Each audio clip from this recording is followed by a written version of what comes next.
शिव गुरु महोत्सव में शामिल होने का। यह मेरा सौभाग्य है। और ये जो कार्यक्रम हो रहा है, ये जो आयोजन चल रहा है, आपने सुना, लोग आपको कह रहे थे कि शिव को गुरु बनाया जाए।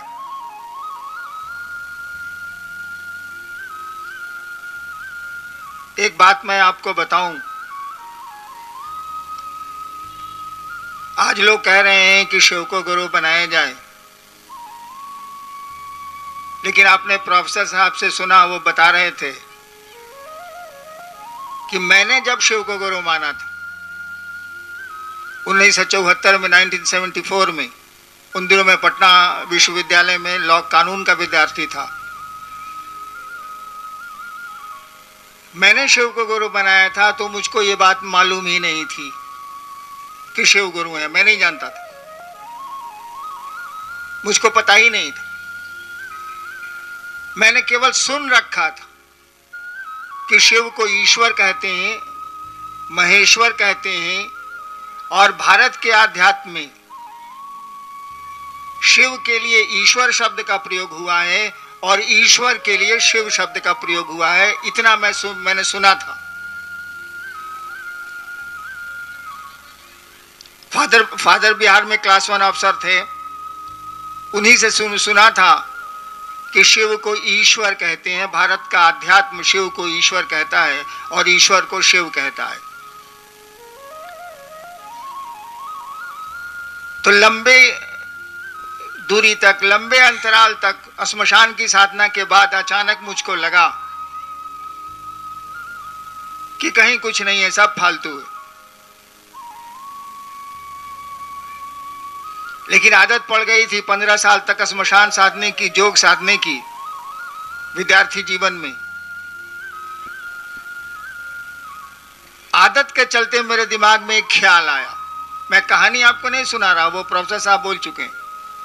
एक ख्याल आया, एक विचार आया, एक थॉट आया कि गुरु भगवान होता है तो भगवान गुरु क्यों नहीं है? गुरु भगवान होता है तो भगवान गुरु क्यों नहीं है? स्कूल में संस्कृत में हम लोगों ने पढ़ा था, गुरु ब्रह्मा गुरु विष्णु गुरु देवो महेश्वरा गुरु साक्षात पर ब्रह्म तस्मै श्री गुरुवे नमः। स्कूल में पढ़ा था हम लोगों ने। यानी गुरु ब्रह्मा है, गुरु विष्णु है, गुरु महेश्वर है, गुरु साक्षात पर ब्रह्म है, ऐसे गुरु को प्रणाम। मेरे मन में आया कि गुरु परमेश्वर हैं, गुरु ईश्वर हैं, गुरु परमात्मा हैं, गुरु ब्रह्मा हैं, गुरु विष्णु हैं, गुरु महेश्वर हैं, तो महेश्वर गुरु काहे नहीं है? ख्याल आया है, केवल मैंने सोचा, मेरे दिमाग में घूम रहा है। श्मशान में बैठा हूं, आप जानते हैं, वहां अकेले बैठा होना होता है, वहां तो कोई साथ होता नहीं। रात का 2 बज रहा है, घोर अंधेरा है। आरा में एक श्मशान है, गांगी श्मशान, वहीं में बैठा था। नवंबर का महीना था 1974, 1974। और मैंने तय किया कि मैं शिव को गुरु बनाऊंगा, उस भगवान को गुरु बनाऊंगा। मुझको नहीं मालूम था कि शिव गुरु हैं या किताबें लिखती हैं कि शिव गुरु हैं, मैं नहीं जानता था।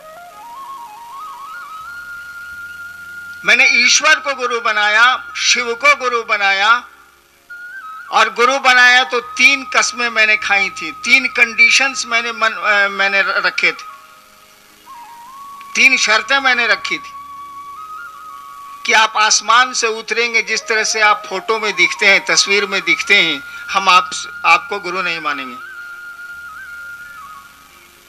दूसरी शर्त मैंने रखी थी कि आप आदमी के रूप में आइएगा, साधु के रूप में, गुरु के रूप में, आदमी के रूप में, तो आपको हम गुरु नहीं मानेंगे। तीसरी शर्त मैंने रखी थी कि अब तक जितना जो कुछ किया है, वो श्मशान की साधना में किया हो, योग की साधना में किया हो, तंत्र की साधना में किया हो, अभी के बाद से नहीं करेंगे। अभी के बाद से नहीं करेंगे, क्योंकि अब आपको मैंने गुरु बना लिया। अब आप बताइएगा तो करेंगे, नहीं तो नहीं करेंगे। मुझको भी मालूम था कि शिव शरीर में नहीं है, मुझको भी ये पता था कि वो बोलता नहीं है। मुझको लगता था कि मेरे दिमाग का फितूर है, ये फालतू बात है। लेकिन मैं कहां जाता, सोचिए, कोई मेरे पास रास्ता बचा नहीं था। पढ़ाई चौपट थी, बाप मां से तिरस्कार मिलता ही था, अफसर का बेटा पढ़ता नहीं था। मेरे पास कोई रास्ता नहीं था कि मैं जाऊं तो कहां जाऊं। अंत में मैंने शिव को गुरु मान लिया, ये सोच के माना कि यहां भी कुछ नहीं है। और मुझको, तब मैंने आपको बताया, मुझको ये मालूम भी नहीं था कि शिव गुरु है, मैं जानता भी नहीं था। इसी बीच में प्रोफेसर साहब बता रहे थे ना, मैं नौकरी में आ गया, बिहार सरकार में मैं डिप्टी कलेक्टर हो गया। उस समय झारखंड बिहार एक ही था, दो राज्य नहीं थे।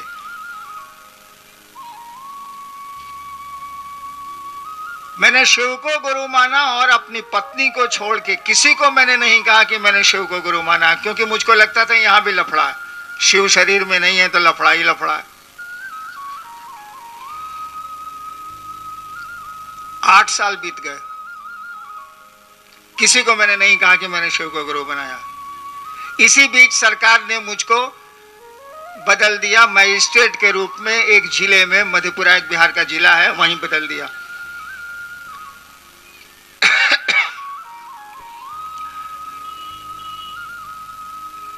मेरा तबादला हो गया मधेपुरा।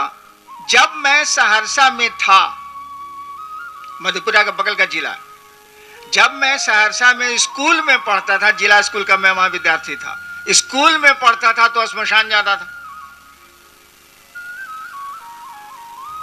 वो 62-63 की बात। वहीं मैं स्टेट होके गया तो श्मशान के मेरे साथी मुझसे मिलने आए कि वही लड़का है जो यहाँ मजिस्ट्रेट हो, क्या है, चलो मिलते हैं। वो लोग मिलने आए। हमने पूछा कि अभी भी तुम लोग श्मशान जाते हो क्या? उन लोगों ने कहा कि जी जाते हैं। और पहली बार अपनी जिंदगी में मैंने अपनी पत्नी को छोड़ के दूसरे से कहा शिव को गुरु बनाइए। पहली बार 8 साल के बाद मैंने उन लोगों को कहा कि शिव को गुरु बनाइए, शिव गुरु हैं। उन लोगों ने कहा जानते हैं कि शिव गुरु हैं। पहले तो मुझको आश्चर्य हुआ कि मैंने तो किसी को कहा ही नहीं है कि शिव गुरु हैं, तो आदमी जानता कैसे है कि शिव गुरु हैं। मैंने कहा कि कैसे जानते हैं आप कि शिव गुरु हैं? उन लोगों ने कहा कि वहां की बोली में, हकीम, किताब में लिखा है शिव गुरु हैं, स्क्रिप्चर्स में लिखा है भी। मैंने लाइब्रेरी से किताबें मंगवाई, किताबों को पढ़ा और तब मैंने जाना शिव को गुरु माने। हमको 8 साल बीत गया था, तब मैंने जाना कि लोग जानते हैं पहले से कि शिव गुरु हैं। हमने कहा कि जब जानते हैं कि शिव गुरु हैं, वो ईश्वर गुरु है, सबसे बड़ा गुरु है। श्लोक भी बोलते हैं, जगत गुरु नमस्तुभ्यम शिवाय शिवदाय च। शिव के बारे में कहा जाता है, जगत के गुरु तुमको प्रणाम है। तो मानते क्यों नहीं है? स्कूल है भैया, पढ़ते क्यों नहीं है? फीस भी नहीं लगती है, शिव गुरु होंगे तो कौन सी दक्षिणा देनी? और वहीं से ये बात शुरू हुई कि शिव को गुरु बनाया जाए। तो मैं कहानी आपको नहीं कह रहा था, मैं ये बात कह रहा था कि दुनिया में जिसने शुरू की ये बात कि शिव को गुरु बनाया जाए, उसने शिव को गुरु बनाया कैसे? कुछ नहीं किया मैंने, ना अगरबत्ती जलाई, ना फूल चढ़ाए, ना मंत्र जपे, कुछ था ही नहीं तो करूंगा क्या? केवल मेरे मन में एक ख्याल आया कि भगवान गुरु भगवान होता है तो भगवान गुरु काहे नहीं है? शिव ईश्वर का नाम है, इसीलिए शिव गुरु है, बस। और इस ख्याल पर मैं खड़ा हो गया, छोड़ा नहीं। मेरे साथ लाचारी थी, मैं कहां जाता, सब जगह से घूम फिर के आया था। घर में भोजन मिल जाता था, यही बहुत था मेरे लिए, क्योंकि सभी हमसे चिढ़ते थे, कौन धंधा करता है, बचपन से श्मशान में रात भर रहता है, सभी चिढ़ते थे मुझसे। एक ख्याल, एक थॉट, एक विचार। बंगाल के एक कवि हुए हैं Rabindranath Thakur, you might be knowing, आप जानते होंगे, जिनको नोबेल प्राइज मिला था। उनकी एक पागल कविता है, उसमें वो लिखते हैं, आमी नटराजेर चेला। देखिए बंगला में है, रविन्द्रनाथ ठाकुर लिखते हैं, आमी नटराजेर चेला, चित्ताकाशे देखची खेला, बांधन खोलेर सीखची साधन, महाकालेर त्रिशूल नाचे। मैं बंगला नहीं जानता, लेकिन ठाकुर साहब की कविता है, उसकी 4 पंक्तियां हैं ये। आमी नटराजेर चेला, मैं नटराज का शिष्य हूं। कहने का अर्थ हुआ कि यह विचार कि मैं शिव का शिष्य हूं, अगर आपके मन में घर कर जाए, अगर आपके मन में बैठ जाए कि मैं शिव का शिष्य हूं और इसको भूले नहीं आप, एक दिन शिव आपके गुरु हो जाएंगे और रिजल्ट्स बता देंगे, परिणाम बता देंगे कि वो गुरु हैं। शिष्य में गुरु परिणाम उतारते हैं। वो बोल रहे थे ना प्रोफेसर साहब कि पॉकेट मार गुरु होगा तो शिष्य को पॉकेट मार बनाएगा, संगीतज्ञ गुरु होगा तो शिष्य को संगीतज्ञ बनाएगा, शिव गुरु होंगे तो व्यक्ति को शिव बनाएंगे। शरीर तो शिव होगा नहीं, आदमी का शरीर तो शैतान होता नहीं, आदमी का शरीर तो शिव होता नहीं, कपड़े तो होते नहीं, पोशाक तो होती नहीं। मन न शिव होगा, मन न शैतान होता है, मन न साधु होगा, तो वह शिव आपके मन को शिव बनाएगा। यह गुरु का काम है। और ईश्वर के रूप में तो वो संभाव में कहा ही जाता है कि ईश्वर के रूप में वह परमात्मा मुर्गी भी है और खाने वाला भी है, डकैत भी है, लुटाने वाला भी है, रोगी भी है और डॉक्टर के रूप में उसकी चिकित्सा भी करता है। ईश्वर के रूप में तो उनका समभाव है, समदृष्टि है। वो बाघ भी है, वो गाय भी है, बाघ बकरी को खा जाता है, दोनों है वो।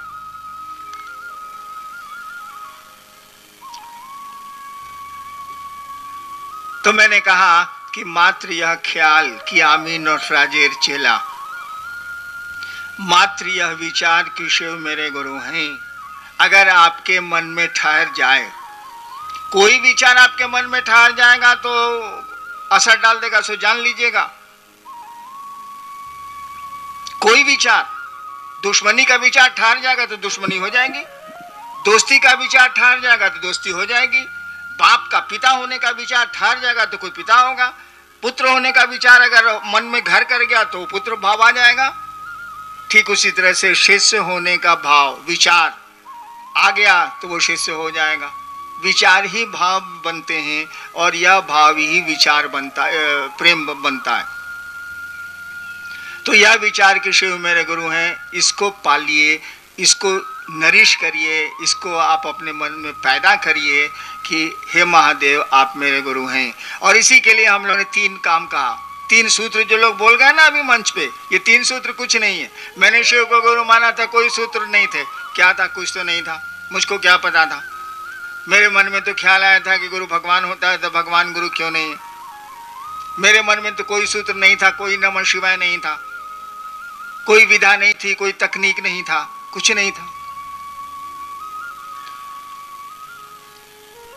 लेकिन ये सामान्य बात नहीं है कि एक विचार पर आप खड़े रह पाएं। यह सामान्य बात नहीं है कि इस विचार पर हम आप खड़े रहें कि शिव मेरे गुरु हैं।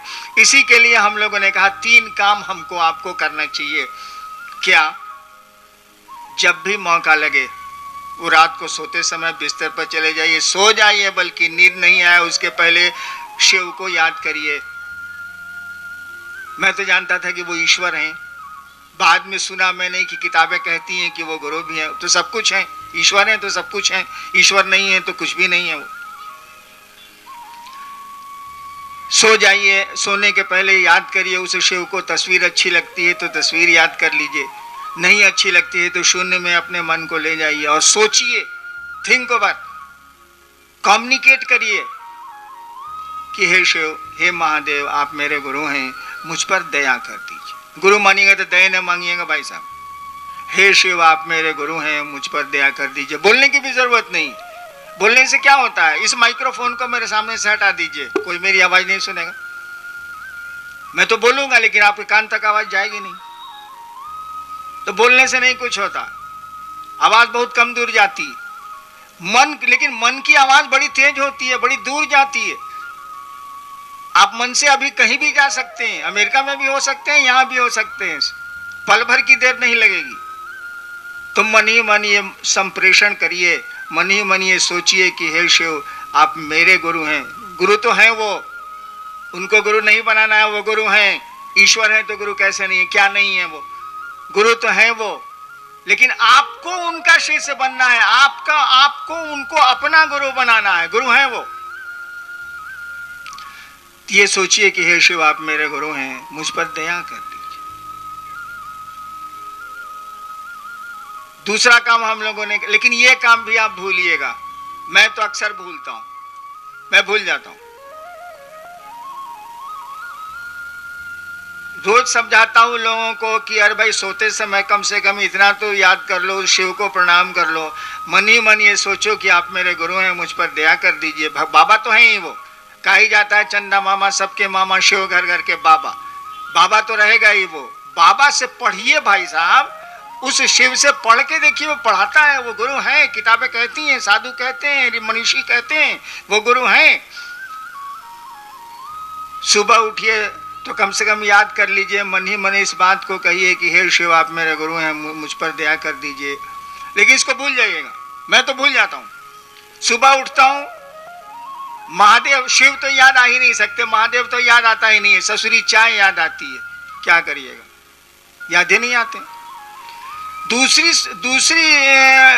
दूसरा हम लोगों ने सूत्र कहा, दूसरा काम कहा कि चर्चा करिए, दूसरों से शिव गुरु हैं इसकी चर्चा करिए। आदमी जिसको प्यार करता है ना, उसके बारे में बात करना चाहता है, आदमी का स्वभाव है। और जिसके बारे में ज्यादा बात करिएगा ना तो उससे प्यार हो जाएगा, उससे आपको मोहब्बत हो जाएगी, उससे लगाव हो जाएगा। हम लोगों ने कहा शिव गुरु हैं इसकी चर्चा करिए, और चर्चा में आप उलझते हैं। मैं रांची से आया हैदराबाद, मेरे गले में दर्द पैदा हो गया, इतना हुआ कि मत पूछिए। मैं सोच रहा था बंगलोर में तो मैं बोल ही नहीं पाऊंगा, लेकिन क्या करूं, अब इतने कार्यक्रम दिया हुआ है, इतने लोग आएंगे, अब गला खराब हो चाहे जे हो, बोलना तो पड़ेगा।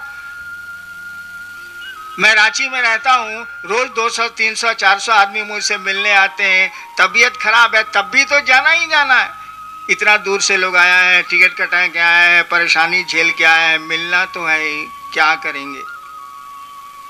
यानी चर्चा आपको प्रेरित करती है, आपको अपने गुरु को याद करने में। जब हम लोग मैजिस्ट्रेट थे और जब हमने शुरू की थी ये बात कहनी कि शिव को गुरु बनाइए, तो अक्सर मेरे साथी मैजिस्ट्रेट लोग कहा करते थे, क्या बॉस महादेव का क्या हाल है। देखिए व्यंग कसता है, हम ही से पूछता है महादेव का क्या हाल है, कहा कि महादेव की चर्चा मैं करता था तो वो लोग व्यंग कसता था, क्या बॉस महादेव का क्या हाल है। यानी कुछ नहीं, अब आप कोर्ट करने जा रहे हैं, इजलास पर मैं जा रहा हूं, उधर से एक मैजिस्ट्रेट आ रहा है, क्या बॉस महादेव का क्या हाल है। अब बताइए, हम तो सोच के जा रहे हैं कि आज कितना केस है, कितना सुनना पड़ेगा, कौ घंटा कोर्ट में बैठना पड़ेगा, तब तक याद दिला दिया कि महादेव का क्या हाल है, यानी शिव याद आ गए ना। जब भी किसी की याद आपको आती रहे, जबरदस्ती ही सही, जब भी कोई आपकी याद में आता रहे, एक दिन जान लीजिए प्यार हो जाएगा।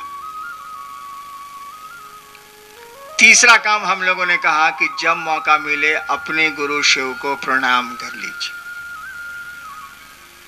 प्रणाम करने की कोशिश करिए। प्रणाम भी तो मन ही करेगा, बोली तो प्रणाम करती नहीं, हाथ तो प्रणाम करते नहीं है।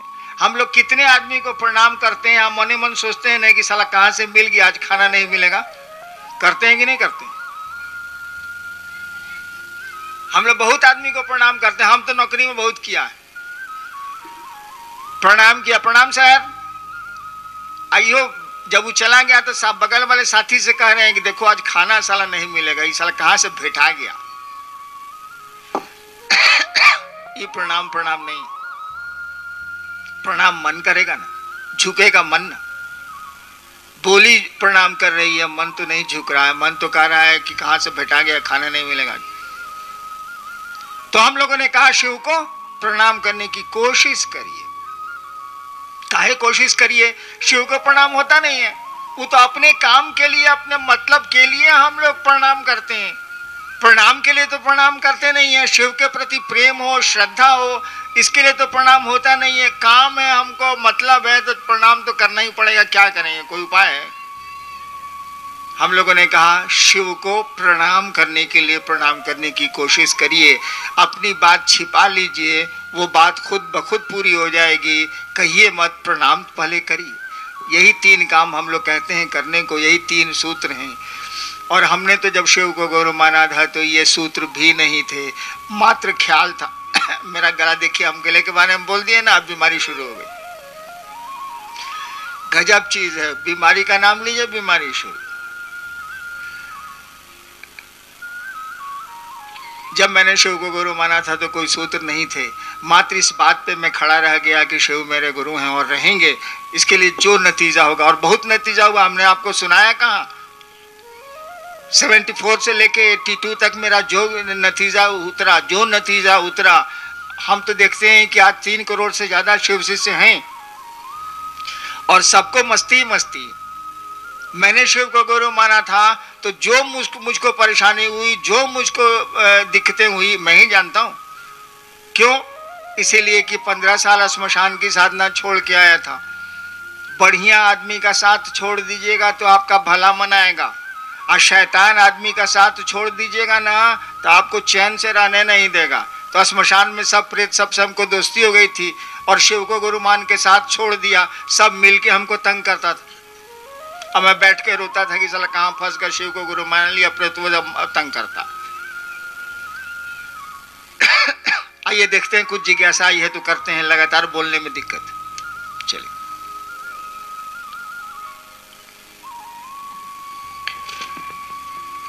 शिव गुरु की शिष्यता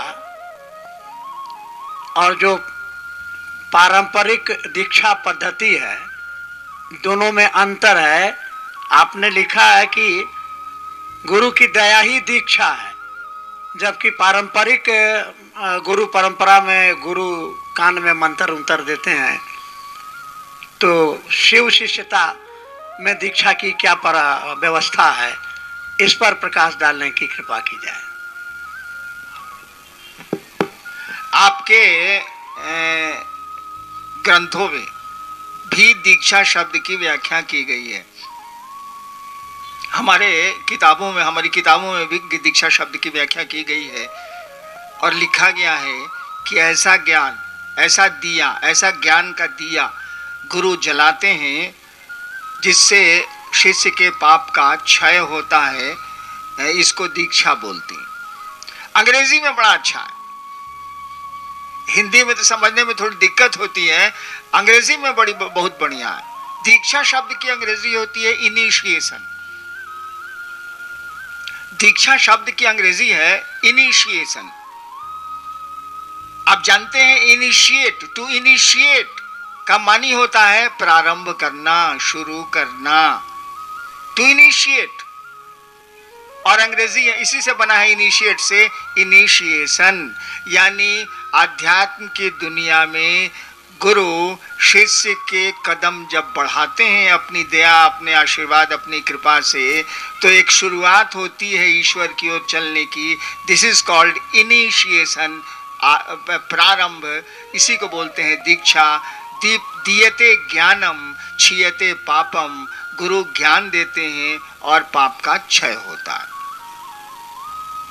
और दीक्षा कई तरह की होती है। प्रोफेसर साहब ने कहा ना कि वो कान में मंत्र देते हैं, ऐसा नहीं है। पहले के जमाने में शिष्य 200-200 किलोमीटर दूर रहते थे और गुरु कहीं और होते थे, और शक्तिपात दीक्षा होती थी, मेंटली दीक्षा दी जाती थी। अभी भी तो मेंटली ही दीक्षा दी जाती है। मंत्र दे देने से क्या होगा? मंत्र में चैतन्य तो गुरु को देना होगा ना। नक्शे पर आप बता दीजिए कि दिस इज बंगलोर, इससे क्या हो जाएगा? हम लोग आज से जान रहे हैं कर्नाटक की राजधानी बंगलोर है और दक्षिण भारत में है, लेकिन बंगलोर का अनुभव तो मुझको बंगलोर आने पर ही मिला ना, कि बड़ा खूबसूरत शहर है, यहाँ लोग बड़े अच्छे हैं। लेकिन वहां से तो नक्शे पर नक्शेबाजी हो रही थी। तो मंत्र से काम नहीं चलता है। मेरा नाम है हरिंद्र आनंद। हर एक देवता का एक मंत्र होता है, हर एक मंत्र का एक देवता होता है। जब तक तक उस मंत्र के देवता से आपका सानिध्य नहीं होगा, मंत्र उसी को बोलते हैं मंत्र का चैतन्य, तब तक मंत्र की सार्थकता नहीं होगी, मंत्र पूर्ण रूपेण काम नहीं करेंगे। इसको समझिए। जैसे कोई आदमी आता है आपके पास, कोई आदमी वहां से आता है बिट्टू जी के पास, चाहे श्रवण जी के पास आता है और कहता है कि देखिए हम रांची से आए हैं, हरिनारायण जी के साथ रहते हैं, हमारा पॉकेट कट गया है, हमको 200 रुपया दे दीजिएगा तो हम चले जाएंगे रांची। ये लोग कुछ नहीं बोलेगा, कुछ नहीं पूछेगा, 200 रुपया निकाल के दे दे। वो पायलट है, उसको 1.5 लाख तनख्वाह मिलता है, दे देगा 200 रुपया। श्रवण जी के पास भी महादेव की कृपा से कुछ पैसे तुम्हें ही 200 रुपया दे देगा। मेरे नाम पर इन लोगों ने 200 रुपये दे दिए, कुछ नहीं पूछा, कैसे जानते हैं नारायण जी को, बल्कि चाय पिला देंगे, कुछ नहीं पूछा। लेकिन वही आदमी आके कहे कि हम रांची से आए हैं, हरिनारायण जी ने हमको भेजा है, हमको 20,000 रुपये की जरूरत है, तब कहेंगे बैठिए, जाएंगे भीतर, मोबाइल लगाएंगे हमारे पीए के पास, है सुना भैया, हाँ एगो आदमी आया है रांची से, कहता है कि हमको 20,000 की जरूरत है, कौन आदमी है जानते हैं उसको, आप दें कि नहीं दें? देखिए रुक गए ना आप, मेरे नाम पर 200 रुपया दे दिया और 20,000 में रुक गए ना आप, मेरी जरूरत पड़ गई ना आपको। ठीक यही है मंत्र, नाम से काम चल जाएगा, लेकिन ज्यादा बड़ा काम होगा तब उस आदमी से काम लेना होगा जिसका नाम है वो। तो शिव शिष्यता में दीक्षा मात्र आपकी ये सोच है, मात्र आपका यह विचार है कि शिव मेरे गुरु हैं, इस सोच पर अगर खड़े हैं आप, तो उस शिव की, उस गुरु की ऊर्जा आप में प्रवेश करेगी और आपका धीरे धीरे उन्नयन होगा। You will get progress to what is spiritualism. Next, ये गुरु भाई ने जानना चाहा है कि शिव को गुरु बनाने के लिए खान पान की वर्जना क्यों नहीं है। एक भाई ने पूछा है कि शिव को गुरु बनाने के लिए खान पान में रोक रुकावट काहे नहीं है, वर्जना शब्द का प्रयोग किया गया, रोक रुकावट काहे नहीं।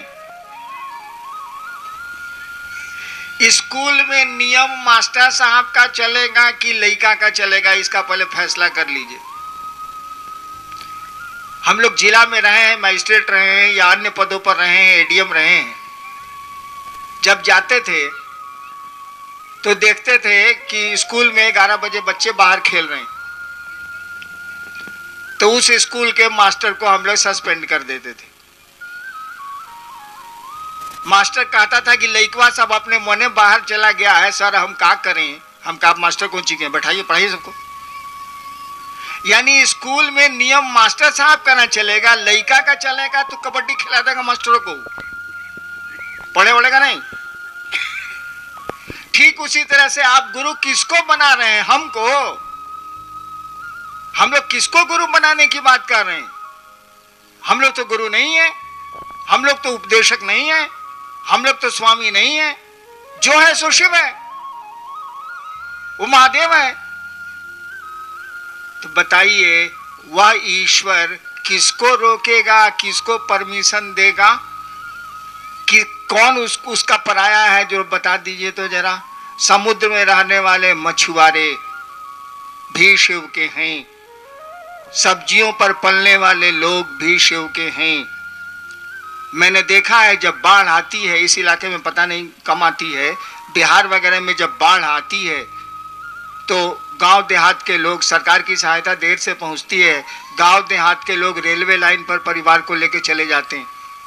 मछली खाने वाले का शिव नहीं है क्या, सब्जी खाने वाले का ही शिव है क्या, गाय का शिव है क्या, बाघ का शिव नहीं है, सबका तो है ना भाई। वही शिव जगत का गुरु है, जगत गुरु का मानी होता है। जगत के एक एक आदमी को ही हैज द फ्रीडम, उसको स्वतंत्रता है टू बी हिज डिसाइपल। जगत के एक एक आदमी को ये स्वतंत्रता है कि वो शिव को अपना गुरु बनाए, क्योंकि शिव जगत गुरु है। आपकी किताबें कहती हैं जगत गुरु नमस्तुभ्यम, हे शिव गुरु तुमको, जगत गुरु तुमको प्रणाम है। तो जगत में तो सारे लोग रहते हैं ना भाई साहब, वो मछलियां खाते हों, समुद्री जानवरों पर अपना जीवन पालते हों या सब्जियां खाते हों, सबका है। शिव के तो सभी ठीक है, हमारा शिव नहीं है, इसीलिए कि हमारी तो बीबी है, बच्चे हैं, पद है, प्रतिष्ठा है, गाड़ी है, घर है, मकान है, लेकिन शिव के तो हम जरूर हैं। हमारा शिव नहीं हो सकता है, लेकिन शिव के तो हम जरूर हैं। अगर शिव के नहीं है तो हम है ही नहीं, कुछ हो ही नहीं सकता। वो ईश्वर है, पूरी सृष्टि उसी की है। तो जगत गुरु जब शिव होगा तो खान पान में क्या, कपड़े लत्ते और गरीबी अमीरी, जात पात धर्म कहीं आप वर्जना नहीं।